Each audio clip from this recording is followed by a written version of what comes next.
All right, welcome to the No Collar Podcast, where we talk about careers that freak our parents out. Mama, yo, where?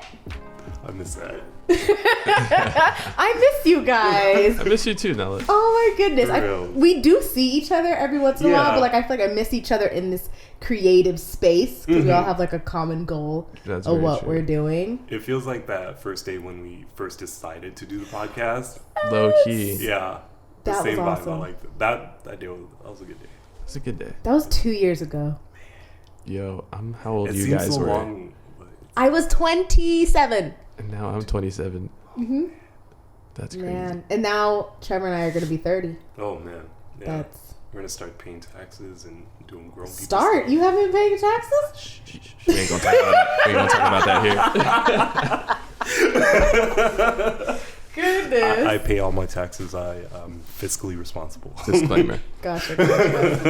Just throw that out there. Man, we do have collared friends who do taxes, Yes. so we should be utilizing them. Absolutely. Mm-hmm. Man. But no, I think it'd be great for us to just talk about where we've been and if we're doing things any differently than we were doing maybe 2 years ago, because I realized just from talking with Trevor that we don't say yes to as many things that we used to, because when you're first coming out and doing this creative work, you don't have a blueprint or a game plan. None. So you just want to get your hands on anything and everything, and you want everyone to give you a shot and just prove yourself. Yeah. Whereas it's awesome when you get to a place where like that doesn't fit my goal, or I've kind of been there, done that, I've paid my dues, and I'm gonna let somebody else do that. Yeah. But I'm gonna say no. I feel that. 100%. It feels like every project's gonna be like the one when you're like when I was 27. I felt like every project was gonna like set me off, and I'd be like, oh man, like this is gonna be the thing that like makes everything like come together. True. But after a while, you kind of learn like it's building, like small building blocks, so you don't necessarily have to do everything. That's very true. And the burnout, like just hanging out with people who are so successful in their creative careers, and you're just watching them either, I mean, not even to be rude to some of these people, but like they don't have the certain things that they wanted in their lives, or the things that they thought they would have at the age that they are. And so you realize, okay, I need to be very careful and strategic about how I move with, my life. So you realize, okay, I actually had to take my emails off of my phone because I was like just gassing myself up whenever I would answer an email within 2 seconds of it arriving. Like it was just ridiculous, because I would just be so excited about, oh, I answered quicker. Like, even if you still follow me on Instagram stories, I still get excited when I'm the first person in a conference call. That's so awesome though. You inspire me, honestly. For real, I was gonna say, like, you have no idea like how like that pushes me to be like, oh, like I'm the first one in the office. Like I'm the first one to like be professional. High key, that counts. Like, yeah. It's underrated. Keep it up, Nella. Don't ever quit. I appreciate that. Will be my one thing that I do stick to. But other than that, like I try not to like freak out about this ridiculous goal, and just like, we're getting older, and sadly like more people that we know personally are passing away. And so like when you realize like that freedom in your job. So like if you're a creative, depending on, if you're not on a ridiculous project, or like you're traveling to a different country and you physically are not able to get back home to be with your family. But if you have that kind of family where you would drop anything and everything, there are certain jobs, specifically collared jobs, and sometimes even, like I said, creative jobs, where you wouldn't be able to drop everything and just go be with them. So I think that's one of the biggest things that I learned over the past 2 years. Like, I don't need to work myself into the ground because I didn't go become a doctor, and I had to figure out this whole new career for myself. So I'm just choosing myself and choosing what I say yes and no to. So I've definitely enjoyed that part of the journey, as painful as it was to let go to who I thought I was going to be in business and in my career. So, well, why don't you update us on what you do now? Okay. So I'm still doing project management for a mortgage company out in Orange County.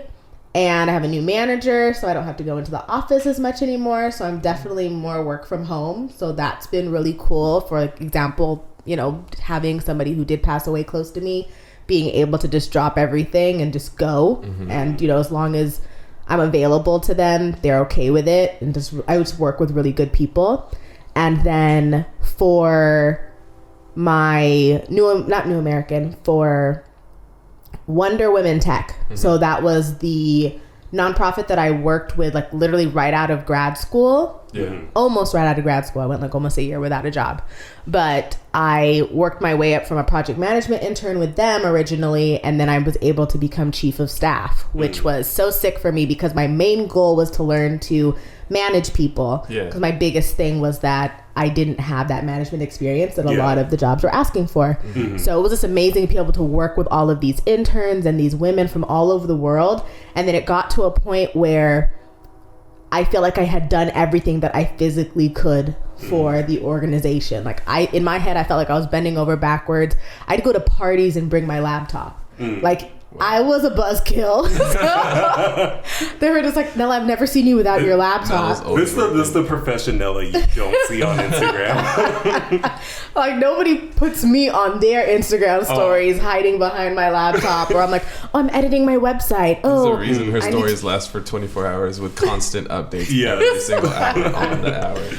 Goodness. So I actually got to a point where like two of the interns I worked really closely with got awesome jobs after I was working with them, and I was just so happy. I'd gotten to a place like, this is my happiness, like being able to like pour into somebody else and then be able to receive something from my management and to take it to the next level. Like I just loved them asking me for their letters of recommendation or for them to put me down as someone to reference, and for me just to say glowing things about them when their potential supervisors called or recruiters or whatever it was.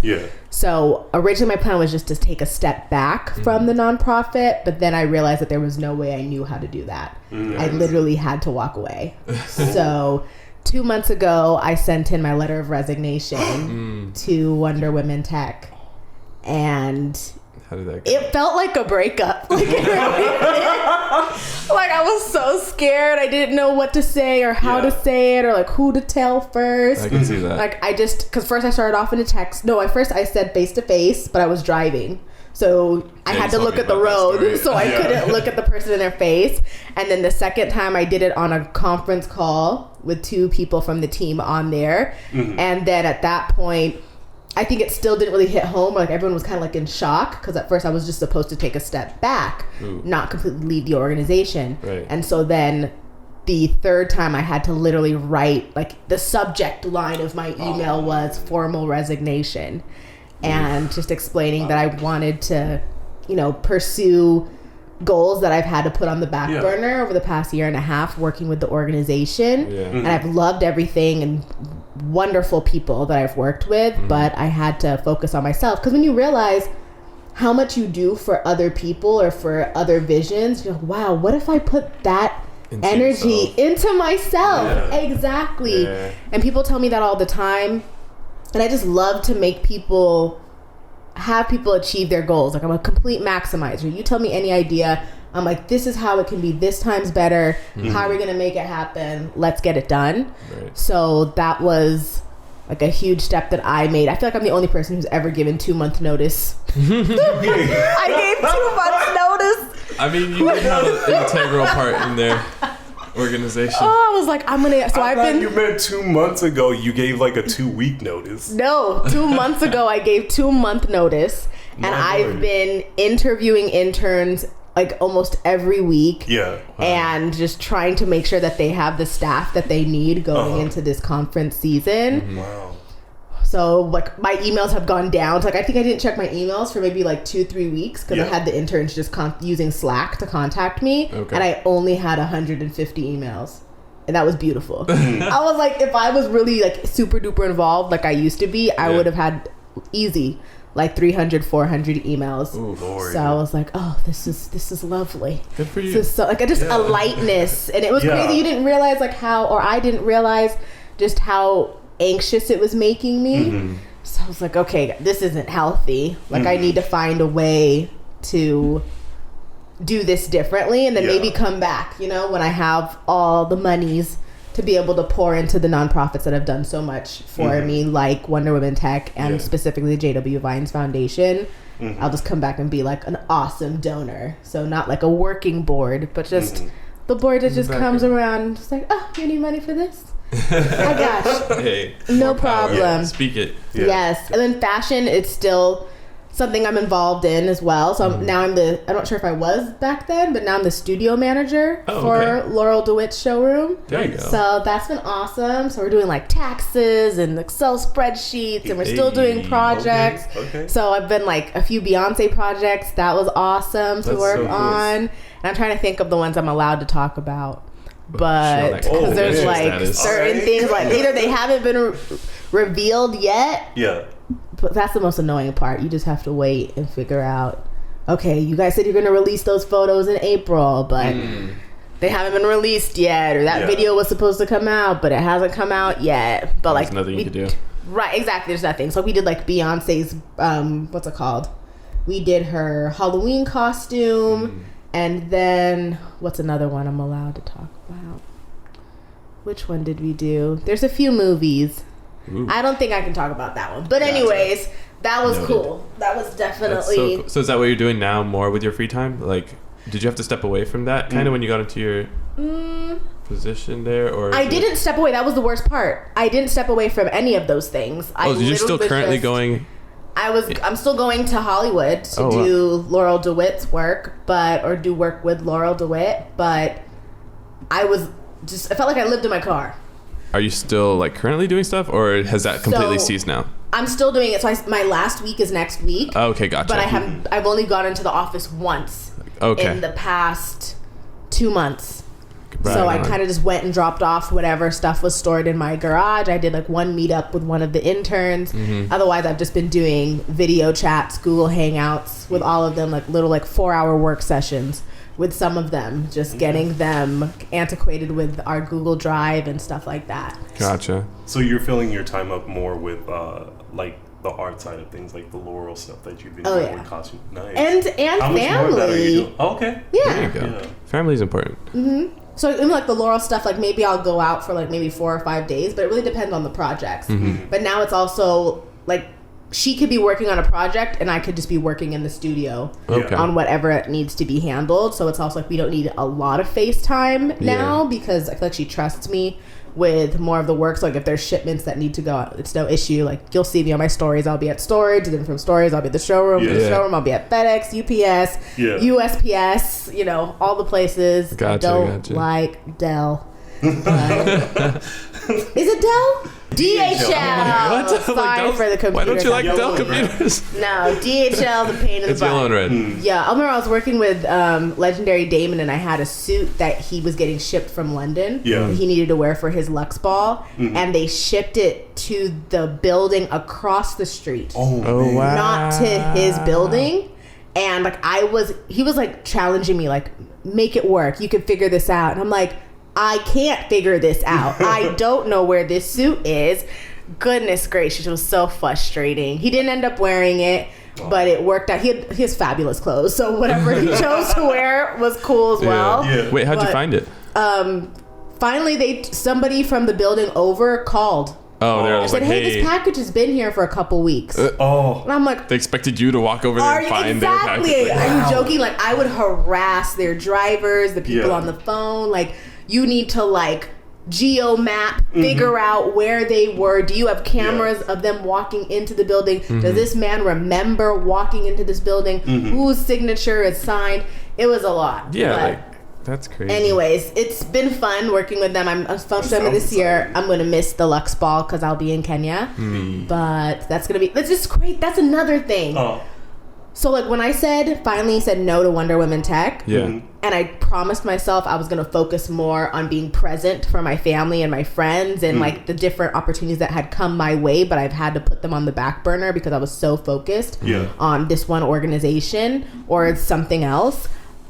It was almost like God was working towards me saying no more often. So like, for example, that Lux Ball event that's coming up in a couple of weeks, I can't do it because I'm going to be in Kenya. Right. So What are you going to So Kenya it's for? I'm going there for a wedding and then just to visit Whose wedding? Hey. family. Are we supposed to be saying all this? Yes, Steve Pot's getting married. Yes, to Oh, Faith what? Whitty. That's My new cousin. Congratulations. Yeah, congratulations, guys. Shout out.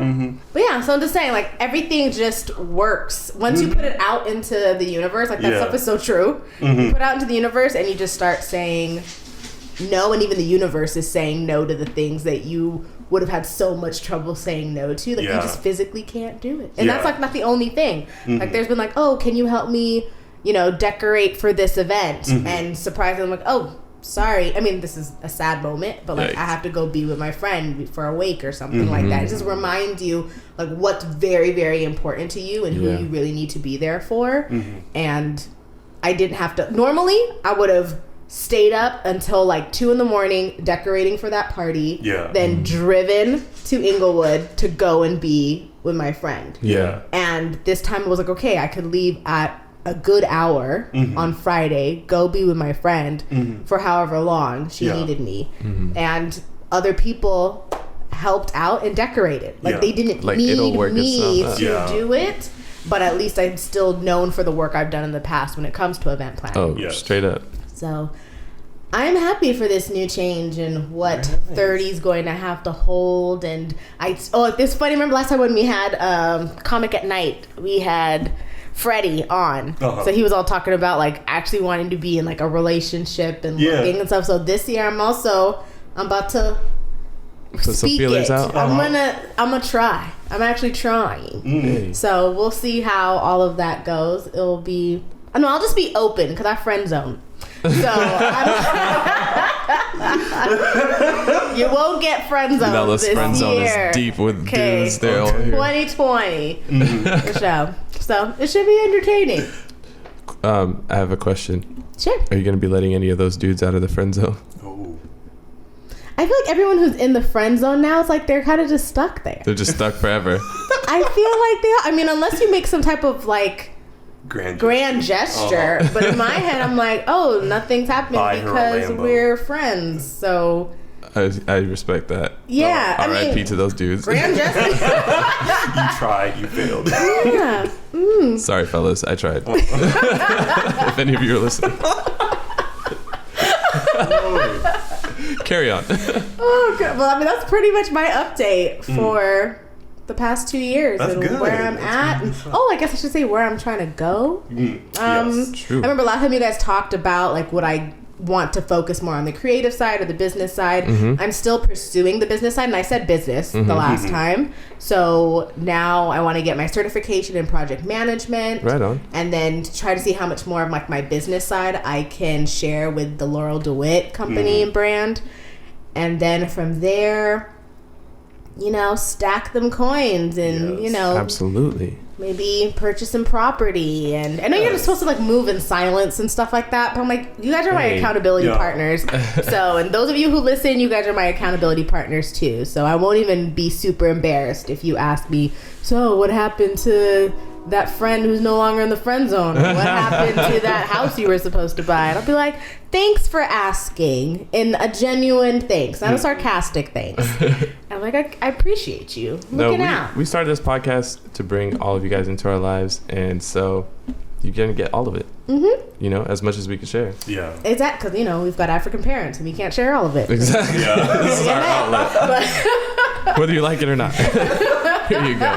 The good, the bad, the ugly. Goodness. Putting it all out there. Goodness. Well, with that, Nella, thank you for sharing. You're welcome. Trevor, how about you? You were into photography. Last time we spoke about you specifically. Yes.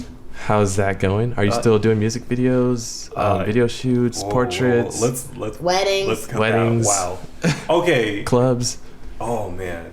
Wow. I feel like I'm in the same boat as Nella, but probably like 2 steps behind. Okay. I'm starting to like now be like, okay, maybe let me not do all of the stuff. Let me not do all the projects. So I cut out.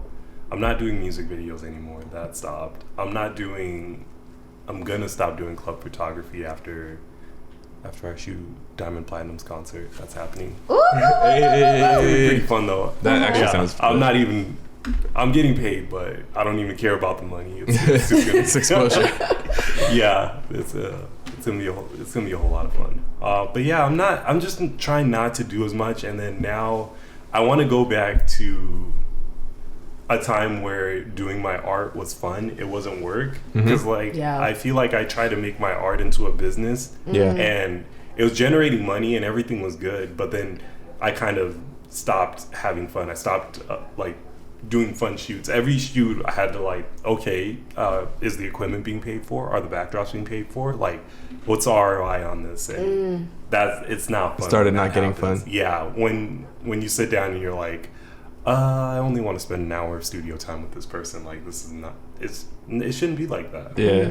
So now I feel like I want to stop doing like club photography and all that kind of stuff, and fewer like personal shoots, or I don't want as many people to book me, or I don't want like the family portrait stuff. I just want to do more of the experimental stuff, the stuff I liked at the beginning. Yeah. And then I've decided, like, again, now on the other side, business side, so I can, you know, kind of pay for my rent and all that kind of stuff.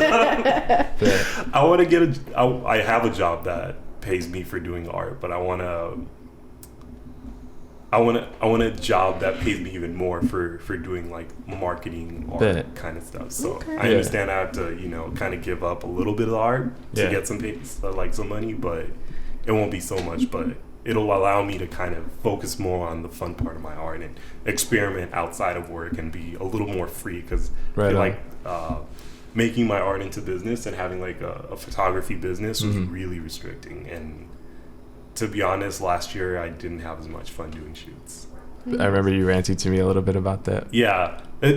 That's the other part too. I caught myself one day and I'm like, every time I talk to somebody about my photography, I'm always complaining about and I was just like, that's real. Why? That is so real. It wasn't like that when I was 21, 22, like I was like, oh man, I'm doing this shoot, blah blah blah. The shoots were trash, but it was a lot of fun. They were not trash. First of all, Nick's like, hold up. Your shoots were fire always. Guys, go check out his page, Trevor K Photography. You just scroll all the way down. Go back. He's so good at what he does. But stop. I'm now that we talk about how like you weren't necessarily happy doing it. What did you ever take a break from it, or did you just keep going even though you didn't like it? I just kept going because the money. The money. I feel you. The money's so nice. It's nice. So you figured out the money side. You realized the money isn't everything. Yeah. And you still weren't that happy with it. And so now you figure, now that you've gained more years of wisdom, to do this in the corporate side, because you still maintained a day job the entire time. And so you want to go back and focus, put energy there, get better pay. Yes. And then get back to the creative side and make art fun again. Yeah. So right now I'm doing a Nella did again. I'm giving like a 2-month notice to the deal. You're gonna give 2 months notice? Yeah, like I'm slowly like it's because I don't know how to explain this, but it's difficult for me to say, like, I'm a very money kind of person. Like I like to just have money. Yeah, be comfortable. Yeah. You know, you don't want to have to like beg anybody for anything. And like I don't mind like working a lot. I don't mind taking on so many gigs that like I spend, you know, 9 hours, 8 hours at work. Forget to eat. Yeah. Come back home, start editing again until 11 o'clock, go to sleep, wake up, and go back to work, do the same thing, wake up, or come back home, edit some more, go to another shoot, keep doing that. Like that, I don't mind doing that because, like, again, there's a check at the end, and it's like all that extra money from your side hustles, from your side gig. Yeah. It's really nice. Like, it's good padding. It lets you do a lot of stuff. And, but it's just it takes away from like your art and like doing stuff that makes you feel creative, stuff that makes you happy. And I don't want that anymore. So I feel like I need to slowly like slip away. Gotcha. Well, but I do weddings because they pay buku dollars. Can't turn those dollars down. So true. I know people who literally like got themselves out of student loan debt picking up wedding photography. That's awesome. Yeah. Weddings are no joke. But yeah, that's good, man. I'm happy that you can like see that side of things and like realize. Yeah. And I guess to an extent, it kind of happened with the podcast. because we were all just so bright and young and like gung ho. We were like, bright-eyed, naive, bushy-tailed.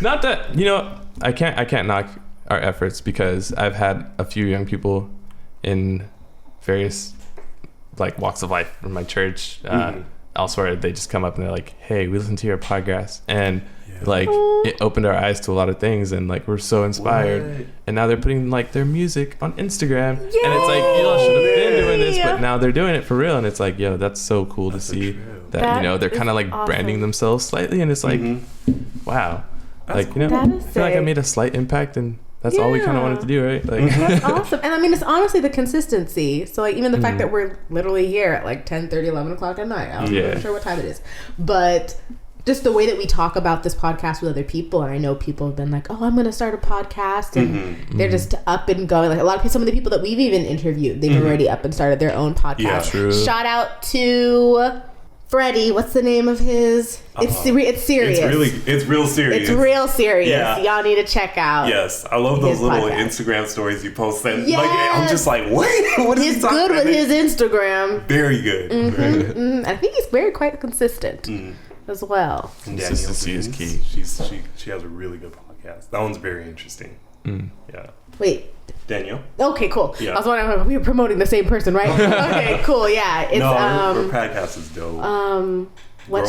Girl What? For sure. And she's doing some rebranding as well, so it's exciting too. Ooh. And she's also really good with her Instagram as well. So you should definitely follow her. We need to put their socials in the show notes. Yes. For sure. But yeah, definitely just promoting. And we've talked about that on each one of our interviews and wanting to promote your friend and what friends were there for you to support you. And like, even when you were talking, like, just a quick side to like the financial side of it, like it's always great when you can be supported, or at least you can live a little bit under your means because you're young and you don't have a family and you're not paying maybe a mortgage or something like that. But then when you sit back and you start realizing, like, that's what hit me really hard, is that I'm like, okay, these are the certain goals that I have in my life, and what do I need to do to get there? And then I'm like, okay, financially, what do I need to get there? And that means I have to be moving a little bit differently than I was moving before. Like, I literally sat down and looked at all of my bills for the year. Like, Chase has this thing where it can tell you, like, this is how much you spent on transportation, this is how much you spent on entertainment. So I pulled all that together in an Excel spreadsheet, and I was like, I'm spending $400 a month on transportation. Oof. I supposedly work from home. So how am I spending $400 on transportation? It's funny. I'll look at my Mint account, and then like I'll do my budget at the beginning of the month and just like where money's going to be allocated, and then I'll look at my Mint account at the end of the month, and I'm like, I don't remember eating out this much. Gosh, it'll sneak up on you. Yeah, man. I'm like, that's the one cost that's just always like above budget. No matter what you do, you're like, okay, fine, I'll just budget higher so that at least I'm not surprised. Then you're just like, how did I spend this much? See, what I did, so even some of the places that weren't paying me, they'd at least buy food. Okay. So I'd always eat with them. Like Wonder Woman Tech would always buy food. Laurel's always buying food. You eat well with her. She can cook too. Oh my gosh. And so I wasn't spending too much on food. I was going to the 99-cent store. We should even just do an episode on like how to like be creative and live on a budget. Oh my goodness, please. But, yes. Let's 99-cent store was down. I was spending like $75 a month on groceries. Ooh, that's so I was looking at my budget. I was like, wow, look at me. And then at the same time, I also live at home, guys. So, but I'm always on a diet. So it's not like I'm eating my mom's food all the time. I can't eat all the stuff that she eats. But anyways, we'll definitely do an episode like that. But man, oh man. But I'm excited to hear about Nick. He's the young gun in the room. Yes. What have you learned in the past 2 years? It's crazy that you say that. So I haven't taken necessarily the path that my colleagues have delved into with the professional side. But that said, I am looking at some professional opportunities coming up, hopefully at the end of the year. We'll see. Okay. Opportunities with cybersecurity. If you remember, that's what I was studying in school. Yes. So we'll see how that goes. Meanwhile, at the shop, I'm kind of diving into slightly new endeavors. Ooh. Still working there. Still getting, decent pay. And working on just even more crazy projects and just, just keeping it going. I'm getting more and more responsibilities, and it's like, at first I didn't realize, and now I'm just like, oh yeah, like, whoa, I really, I'm entrusted with a lot of things. I end up working on stuff without people there even, Yeah. So that's cool. I've made I went to a lot of shows in the last year, like so many shows. I took like the mandatory trip to Car Week, which is like this big, gathering of motor enthusiasts in Monterey. And we actually cruised up there with 16 2002s. Whoa. These classic old BMWs. We took them all up there, no issues at all. Like all of them made it, And all you these have to see all these cars too. These cars, like, they're amazing. They're pretty epic. You can see a lot about that cruise on the Modified page at Modified, MANO-fied at Modified Cars on Instagram.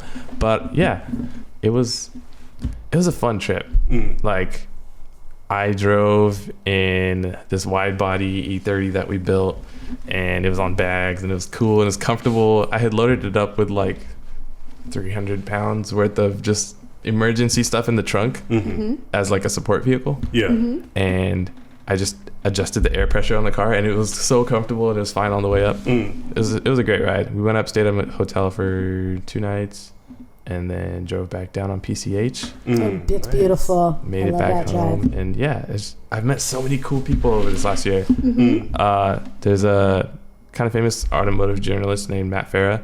Literally the day I got back from Monterey, I went to this meet at the beach, and the car was just filthy with like road grime and everything, and I just pull up and everyone's looking at the car like, whoa, what is that? And I pulled up a little bit late because all the way in Huntington, and I'm just walking down, and I see his Lamborghini, and I walk past his car, and then I just see him standing right there in the middle of the aisle. I was like, hey, what's up? Matt Farah in the flesh. And I shake his hand, and everyone that knows me, I'm like, I'm gonna be friends with Matt Farah one day. And that was the first interaction, and got some really fun footage of like him leaving the meet, and we talked a little bit in the DMs, and it was like really cool. So be like, whoa, I'm on that level. And then I got to know the guys at Race Service, which is this like media branding company type thing. They do a lot of commercials for like Hyundai, for drift drivers in the Formula D, Ryan Turek, all those guys. So got to hang out, go to a few of their shows. They invited and featured a few of our cars there, and it's just been cool getting to know the guys in the industry, and like the people who, like, influencers, you could call them, I guess, at this point, like people who, over 30,000 followers on Instagram. I met this guy that does Porsches, Cool Collective, Andrew. He we started off with similar following, but he's puts in so much time and dedication into his page. He literally has like 60,000 followers right now, or more than that probably. I remember when he crossed 50K, and that was a few months ago. So I was like, man, this guy's on his stuff. Like, he's on his grind. He's like the Porsche content guy for Instagram. Wow. So we're good friends with him. I went on his birthday cruise with him, went driving with a bunch of Porsche guys. I was like one of 3 BMWs there. It's a whole new world. It's a whole new world. I'm just meeting all these connections. It's like, it's fun and it's exciting, and it's like, dang, what are we gonna do with all this, Yeah. But I'm still kind of sitting in that pocket of like, I want to do the car side of things, not necessarily cyber. But as you guys said, you get older and you're like, I also have goals. And I also have a girlfriend, and we also talk about our future. And it's like, she's very supportive of everything I do, but also I'm like, I want to give her a great life. So if the money is here, I might have to do some stuff with the money. Yeah. But that's, like I said, the opportunity's hopefully coming at the end of the year. So in the meantime, I have an idea for YouTube coming. It's been coming for a while. I kind of started this little hype on Instagram, and it was like, it's called Anti-Autopilot Club, and it's going to be basically us sharing car stories that happen, not unlike a certain other channel on YouTube, but they typically have all their guests travel to them in Georgia, and we want to be able to travel to people's garages, and people in the car, once you get into cars and you get into a little money, people build up their garages and they look cool. So why not go to their garages and feature them at their own, in their comfort of their own home. That's sick. And but at the very least, I can travel to you, you know what I mean? But yeah, we'll see where it goes. I have all these ideas. Just got my logos in literally today. Awesome. Got the final logos and we're ready to stick those up. And I'm coming up with a few more ideas. Yeah. Mm-hmm. And I'm not totally done with the whole let me see how this goes type thing in the arts. But at the same time, I am realizing the benefits of making money in the real world. Mm. But if this, honestly, if I can generate enough income from doing the YouTube thing and staying working on cars and stuff, that might be it. You know what I mean? If I'm in a position next year where I'm I can actually put real money away and I can actually possibly buy a house, might have to reconsider. So we'll have to do another update next year. Yeah. Right. I mean, and just as a disclaimer, as you say all of that, I think it's also really important that you define success for yourself. Absolutely. So even though, of course we all want to be property owners and, maybe purchasing property isn't for you, maybe you want to make your fortune in some other way, or you have a different idea of what even your fortune is. Mm-hmm. So I think once you've been able to sit down and decide this is the kind of life I want to live and this is what I call living comfortably, then, you go and make sure that your goals fit that. So I love that you're okay, if I'm comfortable enough with my income from YouTube and my income from the shop, then I'm okay.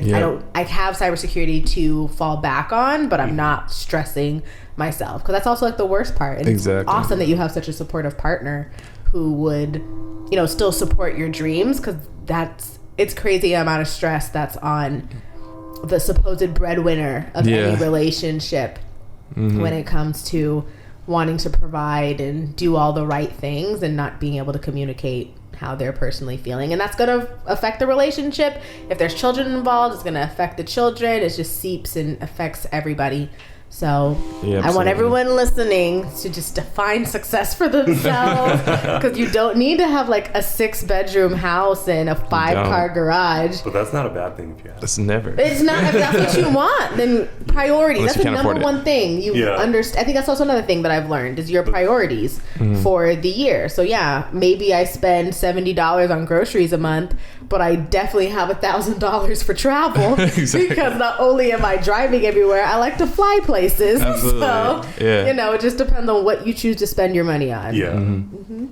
Wait, so then when the cybersecurity thing, not to go back into something that you're not as excited about, but so are you now in a place you're graduating? Are you looking for internships? What is your next step for cybersecurity? So I am wrapping up, taking my last few classes next quarter. Woohoo! I think I said this last time, but I feel I didn't pass a class, and then I took time off and just didn't focus really on school that much. He took time off, guys. That's so important. Yeah. I wish I would have done that. Blows my mind. That was possible. That's a thing. Yeah.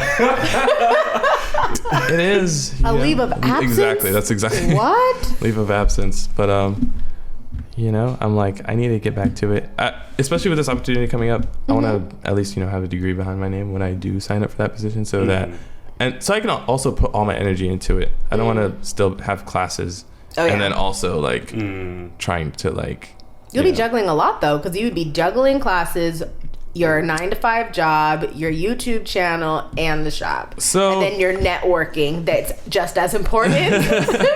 So the shop stuff would probably subside from there, because the opportunity is coming from someone in the shop. Oh. So if that went through, they would understand. Oh, that's awesome. And, that's why I'm so excited about it, because it's man, this is just the best of all the worlds. Yeah. But I wish y'all could see Nick's face. He just seems so happy. I'm so overly proud of optimistic, and I'm trying to channel that into me doing actual work, because sometimes I'm lazy. But even with my YouTube channel, I said this probably not exactly a year ago, probably 6 months ago is when I came up with the idea officially and the name. But I had to go ahead and just pay for that logo to be made, so that I could be listen, I have money into this. Yes. I need to do something with it. Actually, I have 7 episodes recorded, so I didn't do nothing. My videography, he was super cool, super down, and so we have some episodes in the vault. Yeah. We just need we told ourselves we wanted to get 20 for buffer, and then kind of like how we started the podcast. We're like, let's have a bunch of the bank before we release any, so that we can at least be consistent when we start putting them out. And so that's kind of still our idea. That said, it is slightly hard to schedule people, which I didn't know, but working my way around that. Trying to get everyone's schedules focused. I started reading. Actually, I read Think and Grow Rich.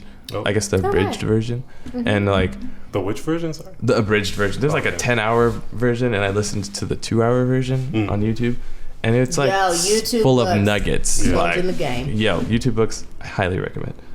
But, always Google the book on YouTube before you purchase it. Exactly. Always. Or YouTube the book on YouTube, not Google the. You know what I mean? Either or, however, whichever search engine you prefer. But that book gave a lot of insights into like team management, project management, like how to be successful in an idea.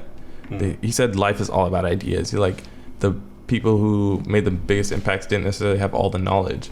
And I was like, that's kind of in our lane of like, no color, not going necessarily to school in some cases for whatever it is your passion is, but like knowing how to go about it. Yeah. So like, I can't say that I'm a great video person, but I knew someone who is and is willing, right? Right. I can't do graphic design, but I found someone that I actually ended up knowing, went to high school with them, and they did phenomenal graphic designs for me and were very patient with me, and it turned out better than I could have thought.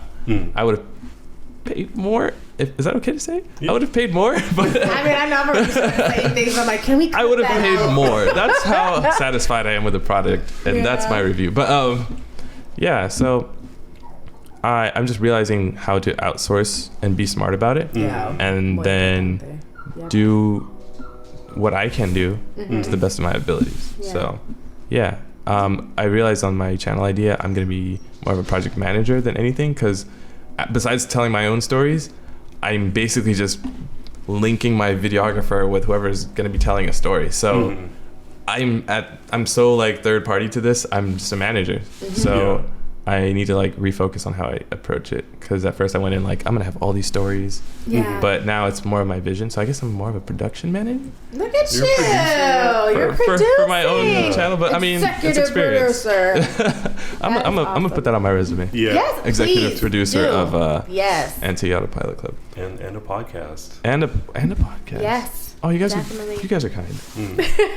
I just show up to Trevor's house while he's sleeping. Yo, the backstory to that. Goodness gracious. Yo, Trevor, thanks for setting us up last minute and getting all the equipment, and like, we haven't paid for any of this stuff. I guess it's really your network, and like honestly, building a team is so important. Like a lot of the stuff that I've been watching, just being in the tech space, and how they've just come together and leaned on each other's resources. And of course, it's a lot easier when you're younger because people are just more hungry. They're not in a nice place where they're ready to say no. But like definitely, if you're passionate, and you're very passionate about your ideas, Nick, I think that people are just drawn to you. So they want to help you, and they know it's kind of like, when you like hitch yourself to like a shooting star or something like that, you're like, let's see where this takes me. And you have to totally like lean into that idea about yourself, and you're like, maybe someone's gonna learn something, maybe someone's gonna get something from this experience. I'm definitely getting something from this experience. So kind of just flip your perspective on it. But I think it's awesome that you're stepping into this executive production role, and you've been building teams, like you're just good energy. So just keep doing that. Appreciate that, Nella. That's encouraging. You're welcome. I'm gonna take that, and it's gonna fuel the next few weeks. Even while you're gone. And come back for more next episode. Right on. Well, I guess that's where we are. Feel free to hear what you guys would love to hear about on our podcast. Maybe genres and people you'd want to hear interviews and perspectives from.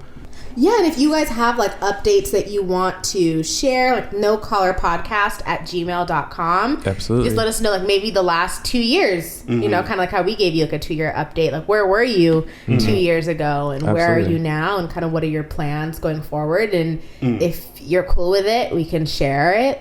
And comment on the next post on Instagram what it is you would love to do if you didn't have to go to school for it. What is it you're passionate about? If you're on YouTube, same thing. Like, subscribe, comment, and we're going to read everything. So looking forward to hearing from you guys. Good seeing you guys. Great seeing you guys.